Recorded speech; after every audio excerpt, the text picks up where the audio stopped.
Hi, welcome to uh, my newest video on a demo of my debugger that I use. Let me do my normal, starting to become very normal. Localhost 6809. I'll turn it into my CoCo and run you the demonstration for you.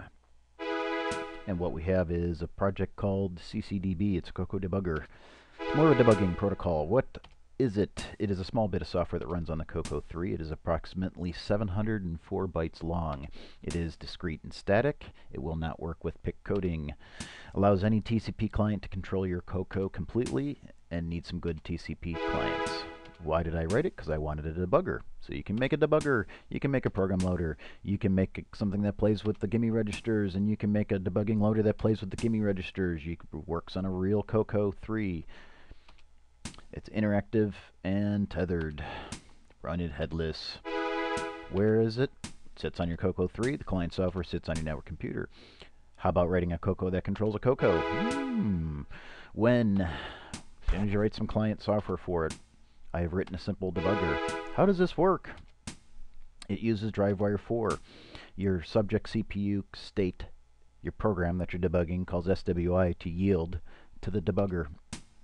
The debugger takes control. TCP clients can then continue back to the subject program, read memory, write memory, and all you got to do is link it in and run init today, and you can have your very own debugger.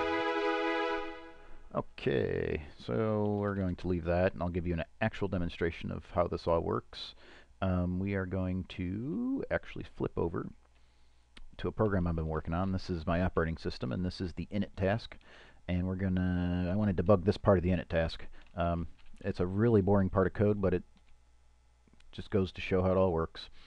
So in order to debug, we're going to insert an SWI instruction, which we'll call CCDB up and have it start communicating. So once our CPU hits that instruction, CCDB takes over and doesn't give control back until the client software does it. So, okay. Anyway, what we're going to do then is we're going to build this sucker, build the program, and now we have to reload the computer so it works. So we are resetting our CoCo three-fingered, three musketeer salute and cold boot it in. And if I'm any lucky, this will all work just perfectly. We're going to call up my CoCo debugger client for Linux. It uses standard socket programming and a little bit of ncurses to do its business. And here we go. CCDB connected with the CoCo and achieved a connection to where it can read and write memory, just like in a demonstration. And this is just I think a pretty standard debugger, I think. Here's your registers. This is currently what's going on in the subject program's registers. This is a disassembly of the subject program. This is a memory dump area. And of course we can control where we disassemble to by hitting D, and we can disassemble, I don't know, 8,000 hex. And it'll tell us what's at 8,000 hex. If we want to disassemble that PC, we can just go right back to type in PC, and it'll disassemble the PC, where we can step through our code properly. Same thing works for memory. If we hit M, we can change the memory dump to 0. We can page up by hitting brackets and page down hitting the other brackets.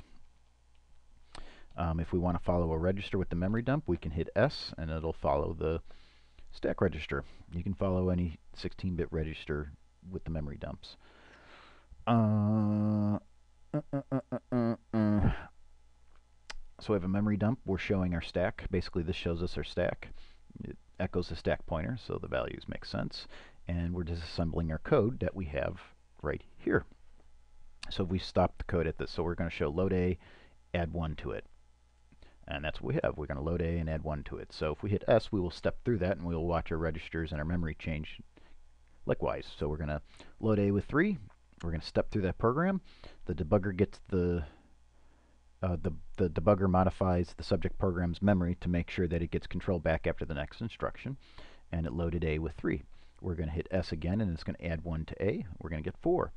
We're going to hit S again and it's going to push A and B, right there, D, onto the stack. So we'll see this change down here. Whoop.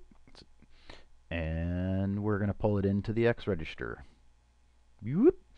And that's the end of the demonstration. You can see how I debug my programs now. One other thing to note is we do have the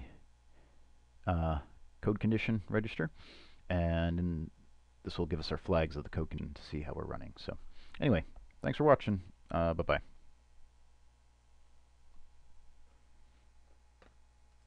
Bye-bye. Really bye-bye.